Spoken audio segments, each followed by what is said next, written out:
সমগ্ৰ দেশৰ লগতে গুৱাহাটীৰ ছাৰ্ভেৰ মাধৱদেৱ বিদ্যা নিকেতনত ৭৯ সংখ্যক স্বাধীনতা দিৱস পালন কৰা হয়। বিদ্যালয়ৰ চৌহদত সমূহ ছাত্ৰ-ছাত্ৰী আৰু শিক্ষক-শিক্ষয়িত্ৰীৰ উপস্থিতিত প্ৰধান শিক্ষয়িত্ৰীয়ে জাতীয় পতাকা উত্তোলন কৰে আৰু লগতে স্বাধীনতা দিৱসৰ লগত সংগতি ৰাখি বক্তব্য দিয়ে। ইয়াৰ পিছত বিদ্যালয়ৰ ছাত্ৰ-ছাত্ৰীসকলে বিভিন্ন ধৰণৰ দেশপ্ৰেমমূলক সাংস্কৃতিক অনুষ্ঠান প্ৰদৰ্শন কৰে। ইয়াৰ উপৰিও বিদ্যালয়ৰ ফালৰ পৰা ভেকচন প্ৰতিযোগিতাও অনুষ্ঠিত কৰা হয়।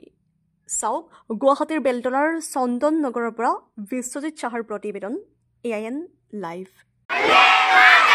বন্দে মাতৰম, বন্দে মাতৰম, ভাৰত মাতা কি, ভাৰত মাতা কি, ভাৰত মাতা কি।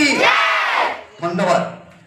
যিকোনো খবৰ আৰু বিজ্ঞাপনৰ বাবে যোগাযোগ কৰক 7896121996 লগতে 7002537271 আৰু 9854011916।